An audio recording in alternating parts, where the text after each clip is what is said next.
Good morning students, myself Jagati Gosai, welcome to the online class of chemistry। तो chemistry के अंदर हमारे इसमें टॉपिक चल रहा था मीसोमेरिक इफेक्ट। हमने कल पढ़ा था। तो मीसोमेरिक इफेक्ट के अंदर मैंने आपको दो चीजें बताई थी कि जो मीसोमेरिक इफेक्ट है वो किस किस के अंदर होता है। एक तो पाई बॉन्ड के अंदर और एक पाई बॉन्ड पी ऑर्बिटल के अंदर। तो उसके अंदर जब हमने रेजोनेंस करके देखी थी, हमने जो अनुनाद किया था, तो उस अनुनाद का जो अनुनादी संरचनाएं देखी थी जितनी भी, तो जो हमने 1,3-ब्यूटाडाइन लिया था, एक एग्जांपल, एक हमने लिया था विनाइल क्लोराइड, दो एग्जांपल लिए थे। तो जो 1,3-ब्यूटाडाइन था उसके अंदर जब रेजोनेंस होगा तो वो तो किसके लिए होगा, पी ऑर्बिटल के बीच में क्या होगा, पाई के अंदर क्या होगा, डीलोकलाइजेशन, मतलब कि जो पाई इलेक्ट्रॉन्स है, जो पाई इलेक्ट्रॉन्स का जो क्या होगा, विस्थापन होगा, वो किसके बीच में होगा, दो पाई कॉम्प्लेक्स के बीच में होगा। लेकिन जब हम एग्जांपल देखें विनाइल क्लोराइड का, ये तो था 1,3-ब्यूटाडाइन, देखो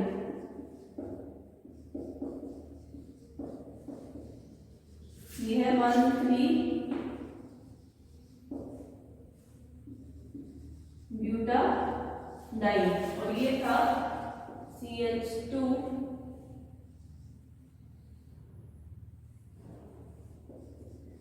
CHCl, ये था विनाइल क्लोराइड।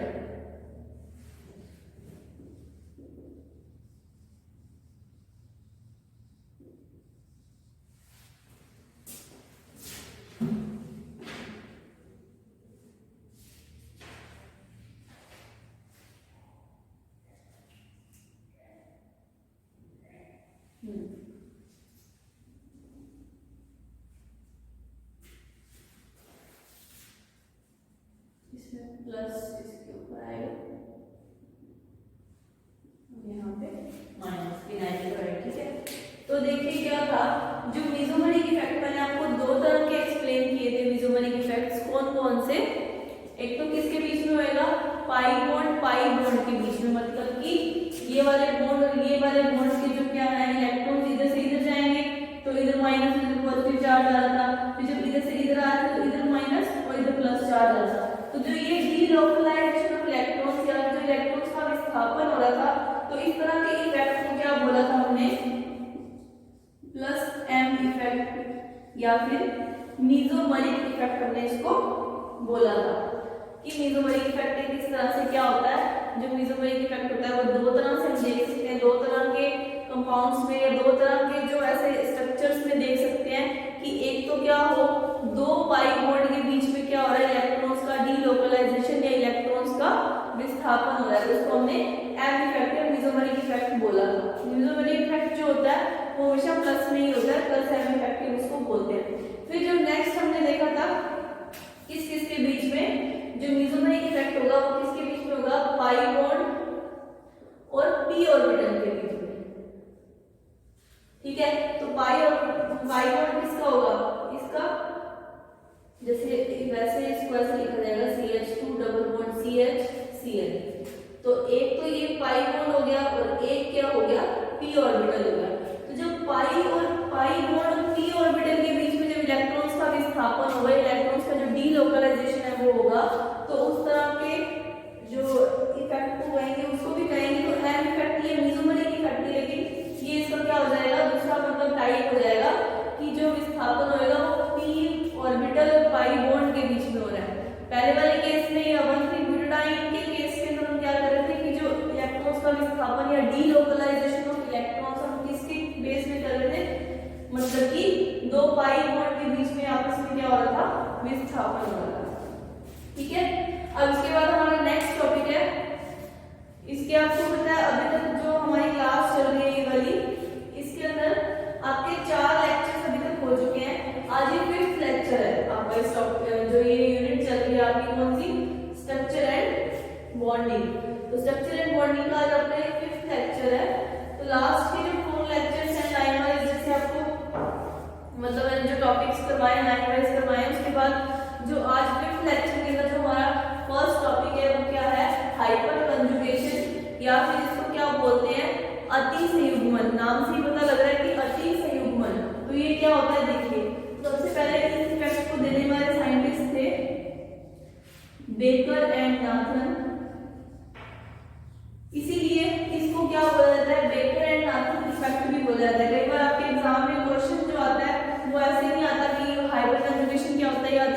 बॉन्ड क्या होता है, तो वो ऐसे पूछेंगे व्हाट इज बेकर-नाथन इफेक्ट।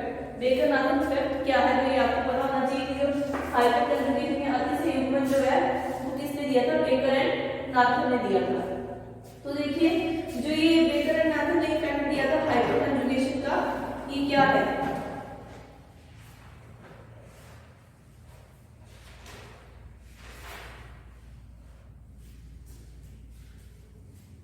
अब देखिए आपको ये पता होना चाहिए सबसे पहले हाइपर कंजुगेशन इफेक्ट को समझने के लिए कि जो अल्फा कार्बन होते हैं वो क्या होते हैं, अल्फा कार्बन बॉन्ड क्या होते हैं। तो देखिए कार्बन, जो कार्बन डबल बॉन्ड कार्बन है उसके जो साथ वाला जो कार्बन होता है उसको हम क्या बोलते हैं, अल्फा कार्बन बोलते हैं। और इसके पास जितने भी जो हाइड्रोजन जुड़े होंगे इन्हीं के बेस पे हम क्या पढ़ेंगे, हाइपर कंजुगेशन इफेक्ट या फिर अतिसंयुग्मन प्रभाव को हम स्टडी करेंगे। ठीक है, तो अतिसंयुग्मन प्रभाव या हाइपर कंजुगेशन इफेक्ट क्या है, कार्बन डबल बॉन्ड कार्बन के साथ जो जितने भी हमारे पास अल्फा कार्बन, अल्फा कार्बन से हाइड्रोजन जुड़े होंगे तो उनको अल्फा हाइड्रोजन बोलेंगे। तो जो ये अल्फा हाइड्रोजन जुड़ेंगे इनका क्या होगा कि ये हाइड्रोजन निकल जाएगा और इससे जो ये है इधर क्या हो जाएगा, बॉन्ड बन जाएगा। इसमें भी क्या होगा, तो इसमें भी इलेक्ट्रॉन्स का विस्थापन, लेकिन इसमें विस्थापन या डिस्प्लेसमेंट किसका होगा, सिग्मा इलेक्ट्रॉन्स का डिस्प्लेसमेंट होगा किसके अंदर, कंजुगेशन के अंदर।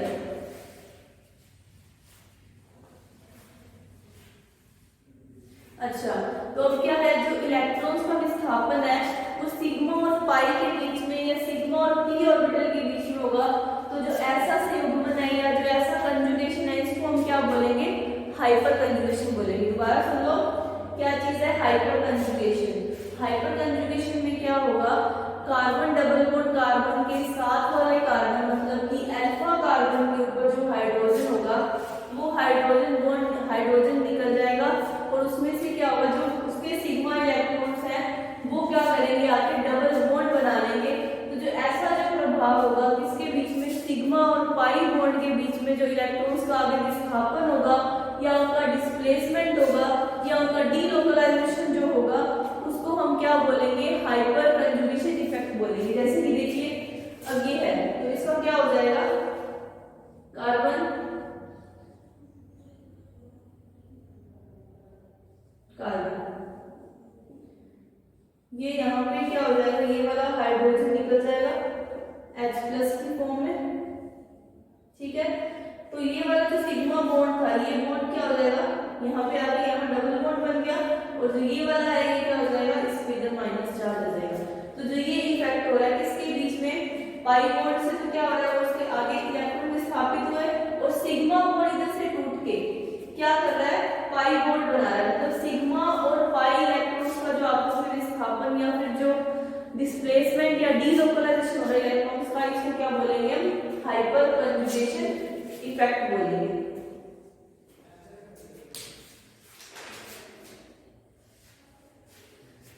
अच्छा, अब इसके अंदर क्या है देखिए, नेक्स्ट जो ये हाइपर कंजुगेशन या फिर जो अतिसंयुग्मन है ये क्या है, दो तरह का होता है।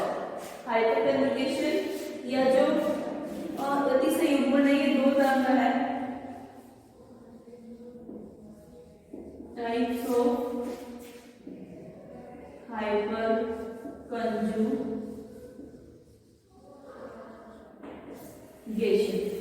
तो ये दो तरह का है। इसका पहला नाम तो क्या है, सैक्रिफिशियल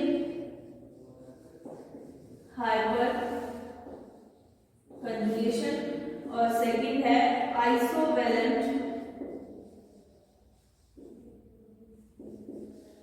हाइपर कंजुगेशन। ठीक है, तो इसके हिंदी में नाम आप बुक से देख लेना, बुक में हिंदी इंग्लिश दोनों में नाम दे रखे होते हैं जो इंडिविजुअल की बुक्स होती है उसके अंदर।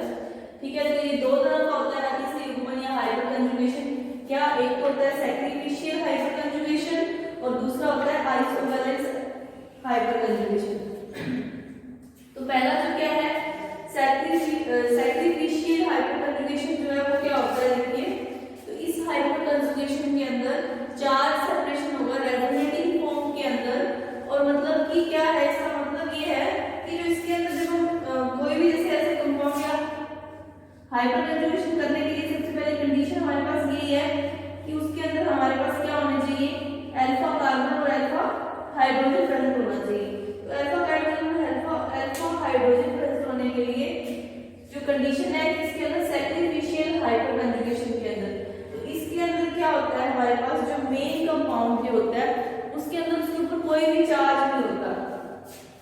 जैसे एग्जांपल से ही आपको समझ आएगी चीज मैं दिखाती हूँ। जैसे मान लीजिए यहाँ पे ये H H H carbon double bond carbon, यहाँ पे एक H और यहाँ पे भी दो H, मतलब ये कंपाउंड कैसे बन गया, एक कंपाउंड लिया। अब क्या करेंगे इसके अंदर, इसकी क्या बनाएंगे, अनुनाद संरचना बनाएंगे। तो क्या होगा देखो, ये वाला बॉन्ड टूटेगा, ये वाला बॉन्ड ब्रेक होगा, तो ये क्या बनेगा देखो, कार्बन कार्बन,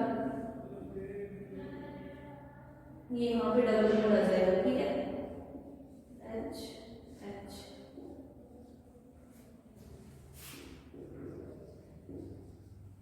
ये इसके ऊपर माइनस चार्ज, ठीक है।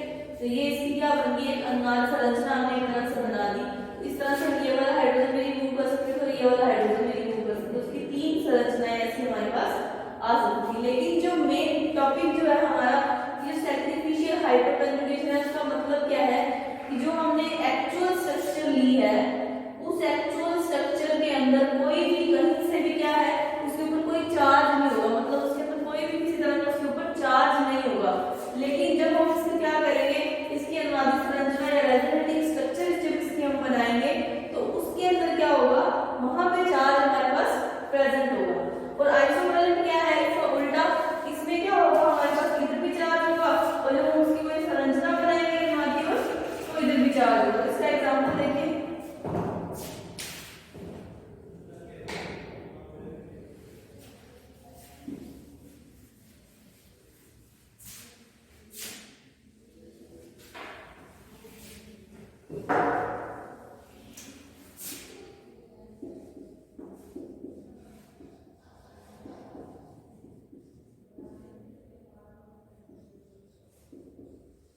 मान लीजिए कोई ये स्ट्रक्चर है, ठीक है, तो इसके अंदर हाइपरकंजुगेशन होने के लिए क्या चाहिए हमें, अब यहाँ पे इधर भी चार्ज प्रेजेंट है, अब इधर होने के लिए मान लीजिए हम ये वाला हाइड्रोजन निकालते हैं, तो कार्बन डबल बॉन्ड कार्बन, इधर हाइड्रोजन हाइड्रोजन हाइड्रोजन, तो इधर इस पे क्या आ जाएगा,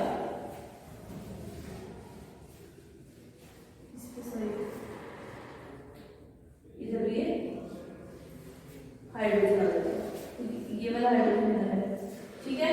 तो अब क्या होगा देखिए, जैसे ये वाला है, अब हम इसमें से कोई भी एक हाइड्रोजन निकाल सकते थे, तो इसमें क्या है चार्ज प्रेजेंट था पहले, तो बाद में जब हमने इसकी अनुनादित संरचना बनाई तो बाद में भी इसके अंदर क्या था, चार्ज हमारे पास प्रेजेंट था। तो दोनों ही जब मतलब उसकी एक्चुअल स्ट्रक्चर में भी और उसकी रेजोनेटिंग स्ट्रक्चर के अंदर भी, क्योंकि ये के साथ में इसके ऐसे लिखेंगे यहाँ पे, तो दोनों ही स्ट्रक्चर के अंदर जब हमारे पास चार्ज वाली स्ट्रक्चर होगी, चार्ज प्रेजेंट होएगा, तो उस हाइपरकंजुगेशन को या उस अतिसंयुग्मन को क्या बोलेंगे, आइसोवैलेंट हाइपरकंजुगेशन या फिर आइसोवैलेंट अतिसंयुग्मन कहेंगे। अब कुछ एग्जांपल्स देखिए इसके अतिसंयुग्मन के, जैसे हम अतिसंयुग्मन देखें सबसे पहले प्रोटीन के अंदर,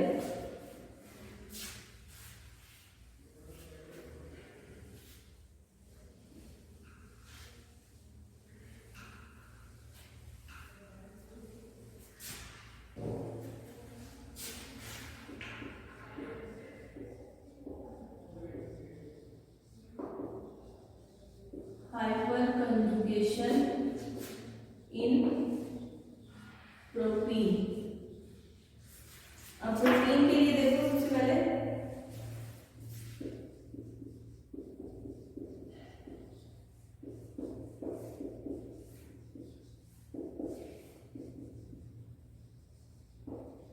अब देखिए ये क्या है, प्रोटीन है। अब प्रोटीन के पास देखिए क्या है, ये अल्फा कार्बन और उसके साथ में क्या जुड़े हुए होंगे, अल्फा हाइड्रोजन जुड़े हुए हैं, क्या है अल्फा कार्बन जुड़े हुए हैं, अल्फा कार्बन के साथ आगे अल्फा हाइड्रोजन जुड़े हुए हैं। तो अब हम क्या करेंगे, इसकी अनुनादित संरचनाएं या रेजोनेटिंग स्ट्रक्चर्स जो बनेंगे हाइपर कंजुगेशन इफेक्ट शो करने के लिए।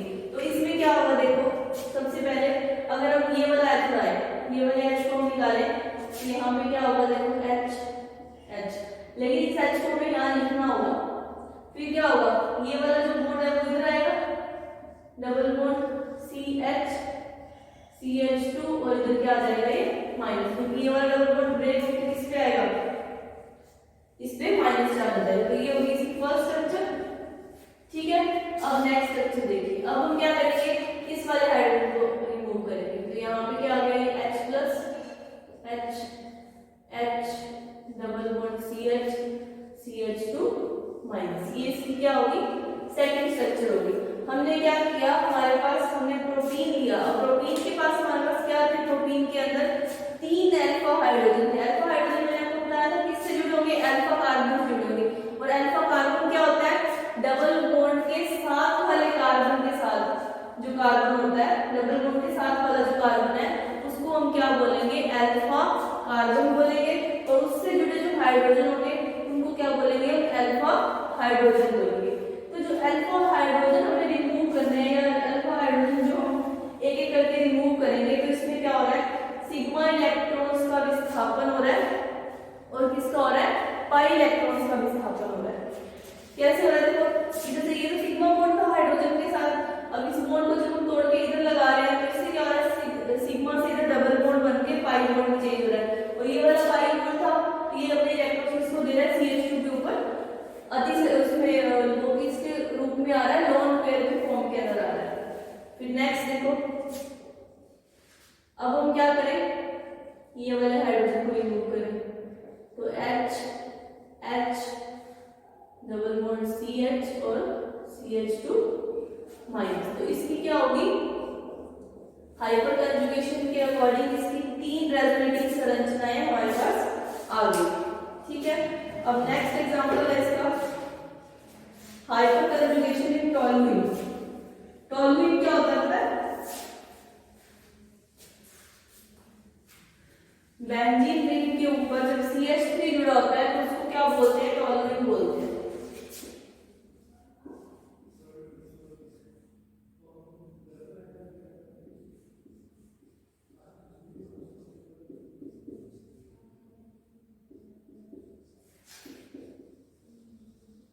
अब ये क्या है देखो, टोल्यूइन। टोल्यूइन के अंदर क्या है देखो, अब यहाँ पे ये वाला क्या है, ये अल्फा कार्बन है। कैसे अल्फा कार्बन है, यहाँ पे देखो ये भी कार्बन और ये भी carbon, carbon double bond carbon के साथ वाला कार्बन हमने क्या कहा था कि अल्फा कार्बन होगा, और उससे जुड़े जो हाइड्रोजन होंगे वो क्या होंगे, अल्फा हाइड्रोजन होंगे। तो हम क्या करेंगे, एक एक करके इनको हटा के देखेंगे और इनकी क्या बनाएंगे, हम रेजोनेटिंग स्ट्रक्चर्स बनाएंगे। सबसे पहले देखो क्या होगा, कार्बन डबल बॉन्ड कार्बन आ जाएगा, ये वाला H हमने हटा दिया, और यहाँ पे क्या हो गया ऐसे, ठीक है। फिर नेक्स्ट इसकी संरचना देखो, यहाँ पे माइनस चार्ज आ जाएगा,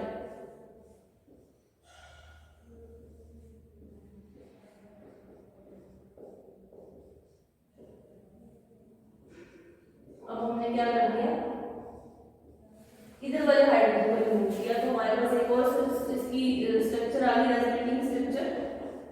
इसके बाद नेक्स्ट देखिए,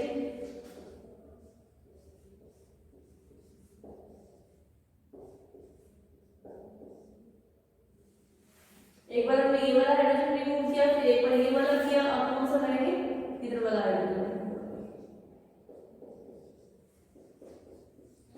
तो ये क्या हुआ, hyper conjugation in toluene.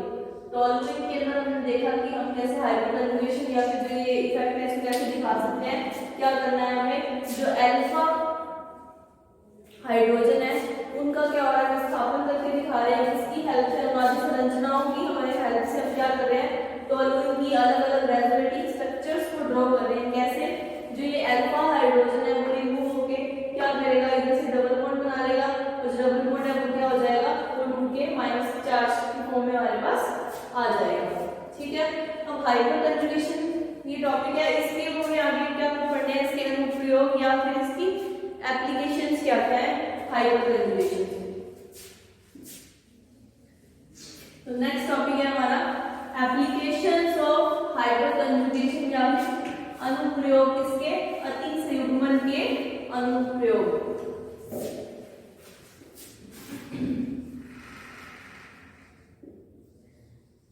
Applications of hyper conjugation.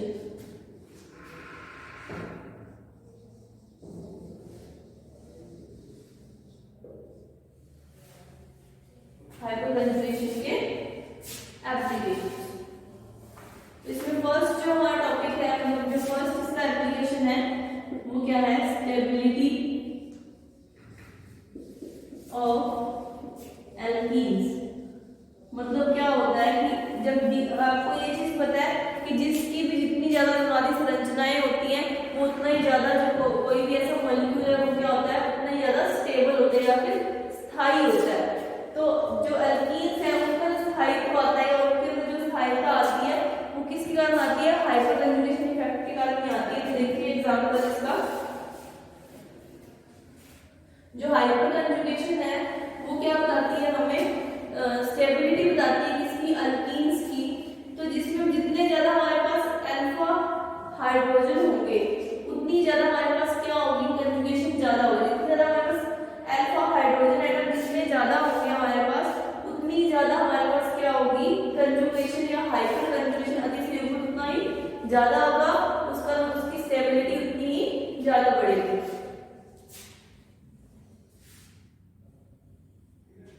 तो स्टेबिलिटी के अंदर देखिए, अब इतने ज्यादा अल्फा हाइड्रोजन है, एग्जांपल देखिए अगर हम देखो CH डबल बॉन्ड CH2।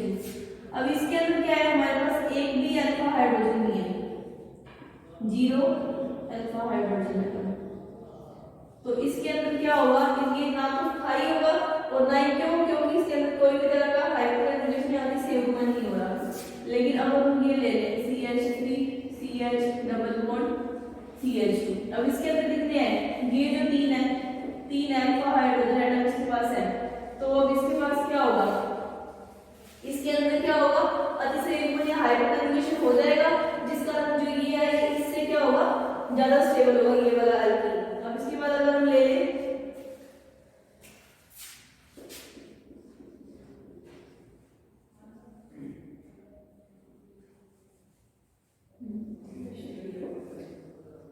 अब अगर हम ये ले लें,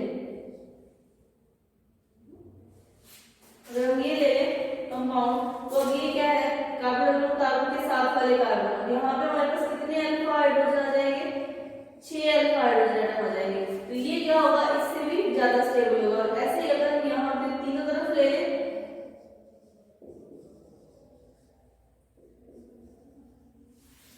तो यहाँ पे हमारे पास कितने हो जाएंगे, 9 अल्फा हाइड्रोजन एटम हो जाएंगे, मतलब 9 अल्फा हाइड्रोजन एटम्स हो जाएंगे, जिस कारण क्या होगा, इसके अंदर हाइपर कंजुगेशन बहुत ज्यादा होगा और इसकी स्टेबिलिटी भी क्या होगी, ज्यादा होगी।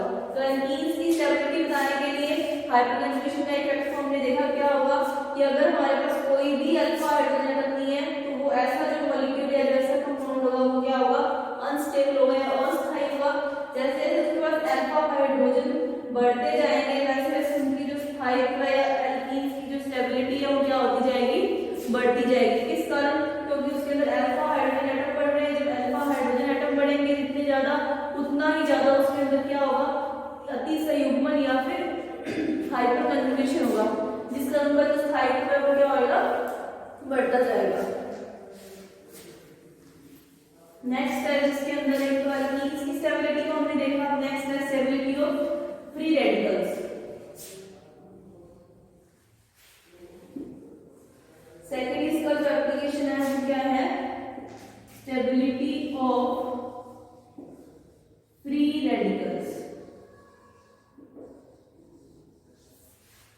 अब देखिए फ्री रेडिकल के फॉर्म में भी क्या है, वही चीज हमारे पास है कि मान लीजिए CH3 है, ठीक है, फिर हमारे पास है CH3 CH2, फिर हमारे पास है CH2 CH3 और CH2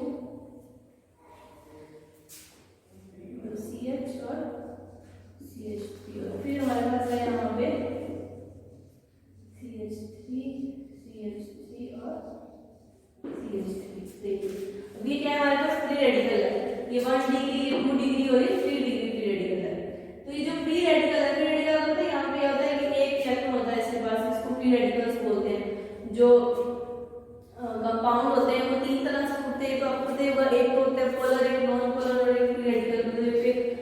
पॉजिटिव चार्ज वाले होते हैं, एक माइनस चार्ज वाले होते हैं और एक फ्री रेडिकल्स होते हैं। अब फ्री रेडिकल्स के अंदर भी क्या है, तो ये इसके अंदर भी क्या होता है, ये क्या दिखाते हैं, अतिसंयुग्मन या हाइपर कंजुगेशन इफेक्ट को शो करते हैं। वही बात होनी चाहिए, इनके पास होना क्या चाहिए, CH3 है, अब इसके पास क्या है, एक भी अल्फा हाइड्रोजन एटम नहीं है, लेकिन इसमें फ्री रेडिकल के साथ वाले कार्बन पे यहाँ पे कितने हैं, 3 अल्फा हाइड्रोजन एटम है, ऐसे इसके पास 6 अल्फा हाइड्रोजन एटम है और इसके पास कितने हैं, 9 अल्फा हाइड्रोजन एटम है। तो इस कारण क्या होगी, इसकी जो रेजोनेटिंग स्ट्रक्चर्स बनेगी या हमारी संरचनाएं बनेगी वो सबसे ज्यादा बनेगी, जिस कारण क्या है, जो ये वाला 3 डिग्री फ्री रेडिकल है ये क्या होगा, सबसे ज्यादा स्टेबल होगा। अब इसी तरह से देखिए कार्बोकेटायन की हम बात करें या कार्बोनियम आयन की बात करें तो उस केस में भी ऐसे ही होगा।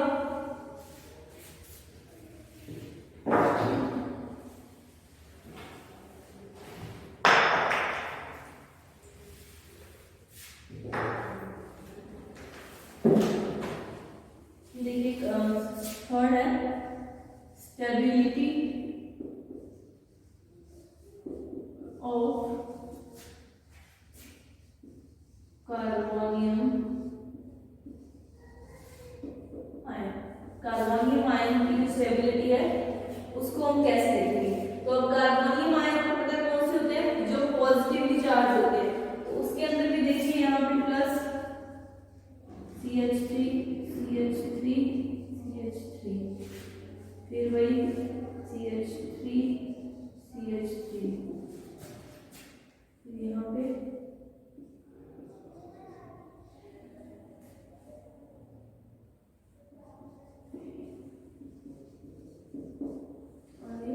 अकेला CH3 प्लस, ठीक है। तो इसके अंदर भी क्या है, ये सेम चीज है, देखिए इसके पास कितने हैं, 9 अल्फा हाइड्रोजन एटम, इसके पास 6 अल्फा हाइड्रोजन एटम और इसके पास कितने हैं, 3 अल्फा हाइड्रोजन एटम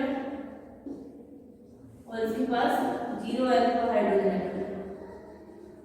तो वही सेम चीज है, सबसे ज्यादा जो अतिसंयुग्मन देखा जाएगा वो किसके अंदर देखा जाएगा, 3 डिग्री कार्बोकेटायन के अंदर देखा जाएगा, उसके बाद 2 डिग्री में, उसके बाद 1 डिग्री प्लस 3 है, इसके पास 6 अल्फा हाइड्रोजन है, उसके पास 9 अल्फा हाइड्रोजन एटम्स है।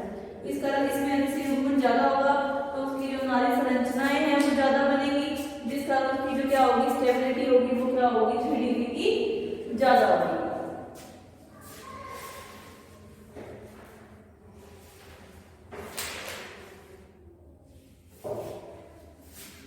तो ये हमारा टॉपिक हाइपर कंजुगेशन यहीं तक है। हाइपर कंजुगेशन टॉपिक आपको एक्सप्लेन किया मैंने जो ये कि जो हाइपर कंजुगेशन जो इफेक्ट है वो क्या है, या हाइपर कंजुगेशन जो है वो क्या है, बेसिकली डिस्प्लेसमेंट है किसका, सिग्मा इलेक्ट्रॉन्स का। और सिग्मा इलेक्ट्रॉन्स कहां से हो रहे हैं, उसके अंदर उसके लिए हमारे पास अल्फा हाइड्रोजन, अल्फा कार्बन होना जरूरी है और अल्फा कार्बन के ऊपर अल्फा हाइड्रोजन एटम लगे होने जरूरी है। अगर अल्फा हाइड्रोजन हमारे पास होंगे एटम, अगर अल्फा हाइड्रोजन एटम हमारे पास होंगे तभी ये जो प्रभाव है हम उसको देख सकते हैं, जो ये अतिसंयुग्मन या हाइपर कंजुगेशन इफेक्ट है इसको हम तभी देख सकते हैं जब हमारे पास क्या है, अल्फा हाइड्रोजन एटम प्रेजेंट होंगे, ठीक है। तो इसके अंदर अल्फा हाइड्रोजन एटम के हमने जो हाइपर कंजुगेशन जो हमने टॉपिक किया उसके हमने 2 टाइप्स देखे। एक तो ये देखा कि उसके अंदर पहले उसके ऊपर कोई चार्ज नहीं था, फिर जब हमने उसकी एक संरचना बनाई तो उसके अंदर चार्ज आया। लेकिन दूसरा जो टाइप देखा हमने आइसोवैलेंट वाला, आइसोवैलेंट अतिसंयुग्मन या आइसोवैलेंट हाइपर कंजुगेशन, उसके अंदर हमने क्या देखा कि उसकी जो एक्चुअल स्ट्रक्चर थी उसके अंदर भी चार्ज था पहले से और उसके अंदर उसके बाद भी उसमें चार्ज होगा, ठीक है।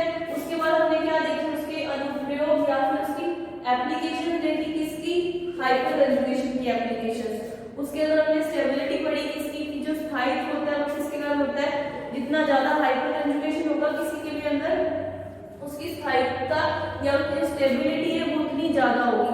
किस कारण होगी, जितने ज्यादा उसके पास हाइड्रोजन एटम होंगे उस कारण होगी। तो हमने किस किस की स्टेबिलिटी देखी, स्टेबिलिटी ऑफ अल्कीन्स की, जो अल्कीन्स है वो इस कारण ज्यादा स्टेबल होते हैं, कौन से, 3 डिग्री सबसे ज्यादा, 2 डिग्री उससे कम और 1 डिग्री उससे कम। इसी तरह से स्टेबिलिटी ऑफ फ्री रेडिकल्स, जो फ्री रेडिकल होते हैं उनकी भी जो स्टेबिलिटी होती है वो भी हमने इसी बेसिस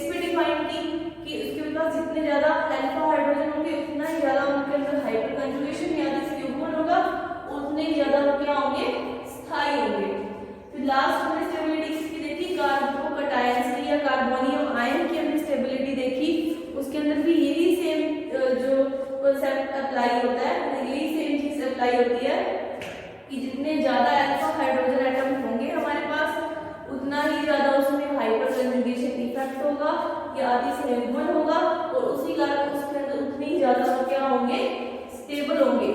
ठीक है, अब ये तो हो गया आपका हाइपर कंजुगेशन इफेक्ट। इसके बाद हमारा नेक्स्ट टॉपिक है हाइड्रोजन बॉन्डिंग।